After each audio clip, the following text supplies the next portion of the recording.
In today's episode, we talk about how to choose a credit card that's right for you, whether it's points or miles, or airline benefits, hotel perks. We're going to dig into all of it. Stay tuned. Sugar Daddy Podcast, yo. Learn how to make them pockets grow. Financial freedom's where we go. Smart investments, money flow. Hey, babe. What are we talking about today? Today, we're talking about credit cards. We talk a lot about credit cards. I think people are going to think we're like credit card crazy. I know. Well, listen, there's so many benefits, and I can't even tell you where my debit card is right now because I literally don't know. I also very rarely carry cash, so unless I need to get cash out, I don't use my debit card, and we use our credit card for everything. I don't care if it's a $4 iced coffee. We use our credit cards. So one of the questions that we get often is, how do we choose the credit cards that we use? And I don't know how many credit cards you have. I know that I have more than 10.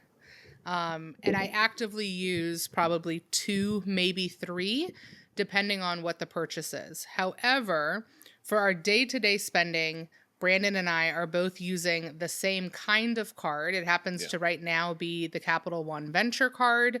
We both opened it last year because we got the bonus points. I think it was 70,000, maybe even a little bit more than that. I think we opened them in like December when we purchased our cars. And the reason we went with that card is because we were already planning another international trip for Christmas, and we didn't know exactly what airline we were going to be flying. We knew what location we wanted to be in, but we didn't know what hotel group. And so points made the most sense because points are flexible. And so we didn't want to commit to a specific airline or a specific hotel, but you can use points for lots of things. And so we both opened this card, and that is now the card that we're using for our everyday transactions, whether it's gas for Brandon, groceries, camp registrations, etc. That is our daily card, and we get 2 times the points on all purchases. However, there are opportunities if you're, again, trying to be strategic, where you can basically activate certain offers and get 5 times the points, 20 times the points, etc. So I have too much going on mentally to be using multiple cards. Like, if you really want to play the game well, you can use this card for gas and this card for groceries and this card for entertainment and this card. I don't have time for that. Yeah, that's a lot for us. If you are doing that, kudos to you, points to you, pun intended. I have friends who do that. They're very strategic. And even sometimes, they'll have like a little Post-it note or a little like washi tape on that credit card that says gas card or grocery card, which that's a super smart way to do it. In my head, then that's also more bills, quote unquote, that you're paying, right? More cards that you're keeping up with. If you have the mental capacity to do that, absolutely do it, because that is how you're going to maximize your points. For us, we're trying to get certain amounts of points or miles at any given time. And so I really think the way to choose your credit card is to think about what you want to do. So let's say you want flights. Let's say you want upgraded status on, whatever airline you prefer to fly on. Maybe an airline card makes sense for you. Maybe you always fly American. Maybe you always fly Delta. Maybe you travel a ton for work. If that's the case, then maybe an airline or a hotel type card makes sense. But if you're not really traveling, or you don't really know what you want to use those points and miles for, it might be better to get a card that is just a generic card where you're getting 2 or 3 times, the points, and then you can cash those points in for travel, for airfare, for upgraded whatever. Or in some cases, credit statements. Right? So we booked our trip for Christmas, and we cashed in 150,000 points on our venture card in the travel portal, and it gave us $1,500 back on the trip. So instead of the trip being, $4,500, we ended up paying right under $3,000, and we knew that we wanted to cash those points in for this family trip. And so, yes, 150,000 miles is a lot, but for us, saving $1,500 is also a lot of money. And so by having the flexibility of using points, it serves multiple purposes for us.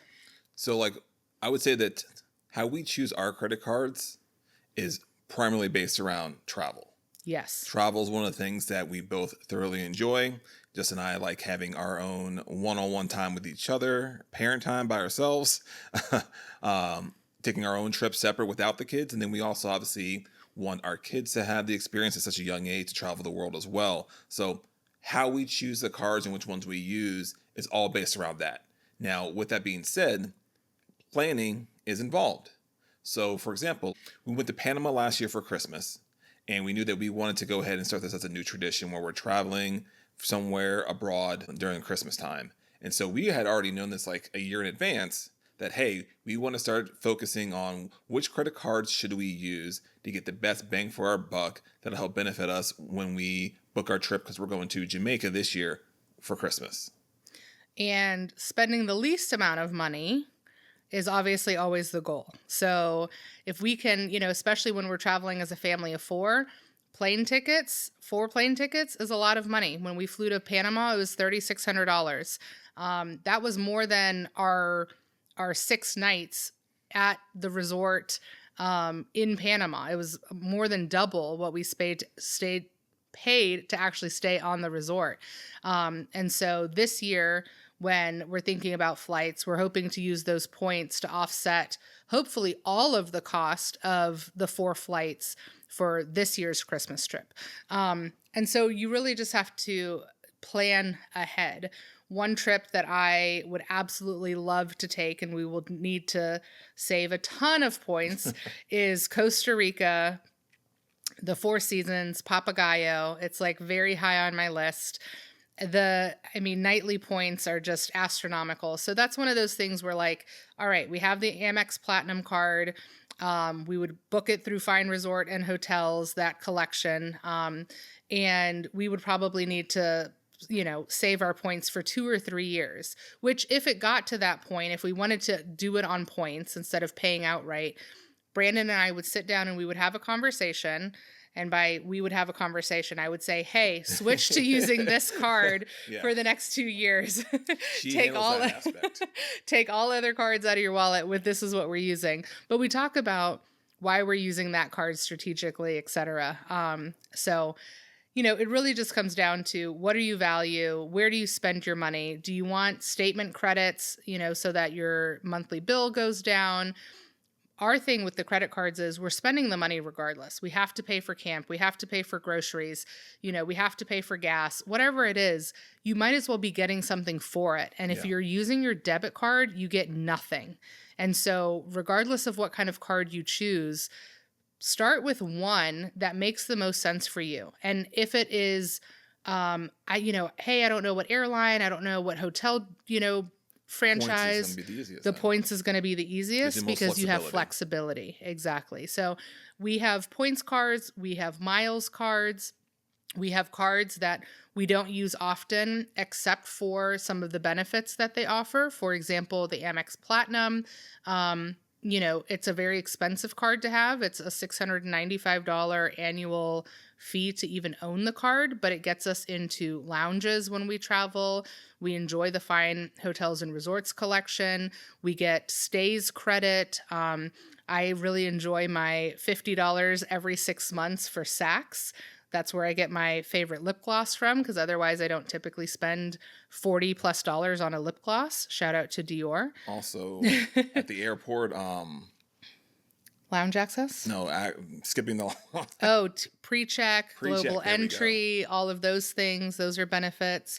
Yeah. Certain memberships to, our online subscriptions. You have to really decide what's important to you, and then will you use those benefits? Because if you're spending $695 to have a card, if you're not getting at least $695 back in the benefits, then you are now wasting money. Yeah. So you want to at least break even. Yeah, you got to make sure that you know exactly what all the benefits that are associated with that card, before you even get the card. So you want to know what Yes. all the benefits are and like, am I going to use all of these benefits? So for example, like you said with the American Express Platinum card, that being $695 a year, we know all the benefits that come with it, and they're benefits that we would use anyways. Mm-hmm. So we already know that we're coming out on top because we're using all of those benefits. And if we were to do that without the card, it's going to cost in excess of $695. Because let's be honest, we are lounge people. Like, especially when you like are traveling with kids, if you got some time to be there for the kids to have a little bit more space to spread out,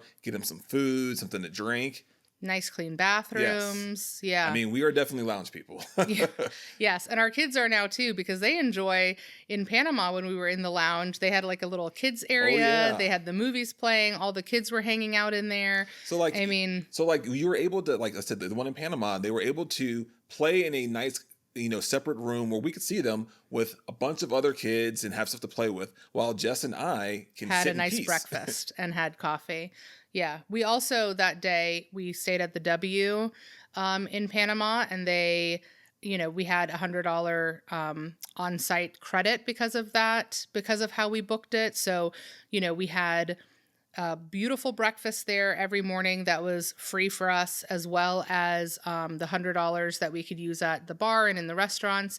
And so when we left, I think our bill after the 2 nights was like $29, and we had excellent food, excellent cocktails, beautiful accommodations. And so this is just, listen, we work hard, we're getting older.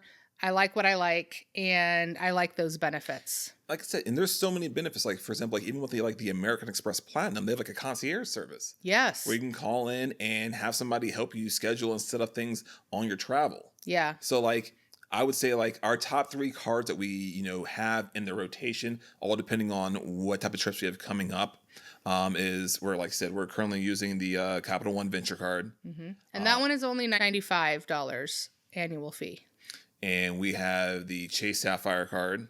Yep, which we're not currently using, and we plan to downgrade later this year. But Chase has great transfer partners, and Hyatt has one of the best point redemptions that I've found. So if you are a person that likes Hyatt properties, using a Chase card, like the Chase Sapphire, which also has a low annual fee, is a great kind of beginner card where you're just racking up and accumulating points, and then you can use those to book your hotel stays.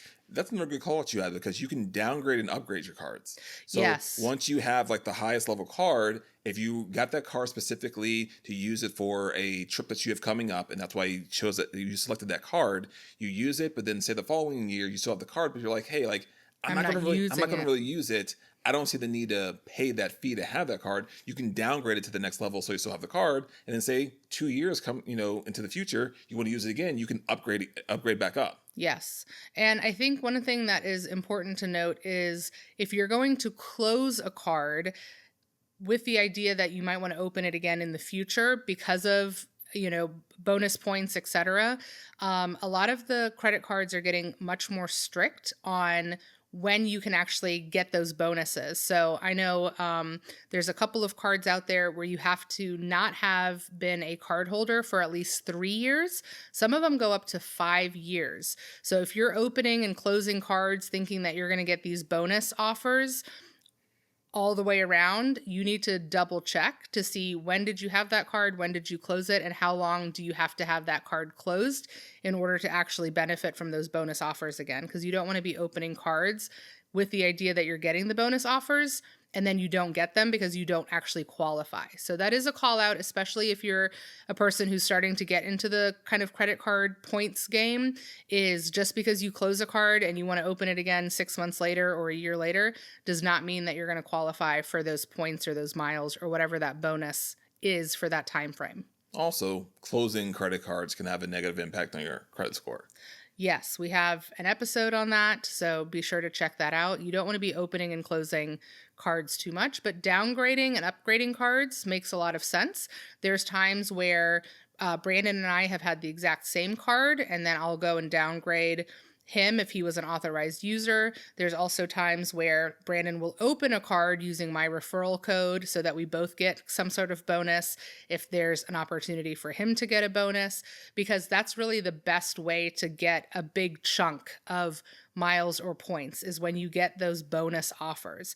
Otherwise, it's much more difficult to actually keep accumulating those points, 2 points per dollar at a time, whatever that might be. So those bonus offers really make a huge difference. But it really comes down to, what do you value? Where do you want to spend your money? And how do you plan for it? And for us right now, it is always going to be travel. And so we're always thinking about our next destination, airlines, flights, where we want to stay, how we want to travel. And so that's how we decide on our credit cards. But you have a lot more protection using a credit card than you do a debit card. So that's an important call out. And if it all sounds a little overwhelming, choose a card that maybe has a great intro offer and a low annual fee. Maybe something that's $95 or $99 and has a nice big bonus point attached to it, and then just let it sit there and use that card for your day-to-day spending until you realize what you want to do with those points. And then you can look at, there's a bunch of different resources out there that you can dig into to get the most bang for your buck, because not all transfer partners are created equal. Some of them will do a 1-to-1 point conversion, one or 1.1 to 1.5. Again, you want to maximize your points as much as possible, or your miles. So looking at those transfer partners and things is going to make a difference. But stockpile, accumulate, have a plan. I think that's the most important thing, is to plan for how you want to use those points or miles. And also, too, there are, social media individuals out there that have great platforms that are focused 100% on, points for credit cards. Yes. So they have done all the legwork for you, and they have, some free resources. And they also, I know some that have, where you have to pay a little bit. And honestly, like some of them, like the amount that they're giving you for what you pay, pays for itself as far as from a time standpoint, having to figure all that out. So I would definitely recommend utilizing some of those. We have some episodes about that as well, with ones that we would recommend, so we can link those in the show notes. Yes, but the points guy, straight to the points. We've had Aunt Kara on. There's a lot of great resources, great free newsletters out there that can help you get started. One quick call out to leave you with: if you are an active duty military member, you can get most of these fancy credit card annual fees waived. And that includes your Amex Platinum. So that $695 annual credit card, if you are an active military member, can get that fee waived. So make sure that if you are active duty, you are not paying those credit card annual fees. That is an amazing way to get those credit cards, get those intro bonuses, get all the perks, and you don't have to pay for the annual fee. So thank you for your service. Make sure you're taking advantage of that. And also, just one other call out, like this is all on personal credit side. Yes. Because there are, various business credit cards that have different perks, and maybe we'll do a future episode on those as well. Yeah. But hopefully this is a good place to help you get started. Find out what is important to you. Don't overcomplicate it. Get the safety features that you get from a credit card that you're not getting from a debit card, and let us know what you choose. We'll link our favorites below in the show notes, and you can use our referral links to get some additional bonuses. We'll talk to you soon. Sugar Daddy Podcast, yo. Learn how to make them pockets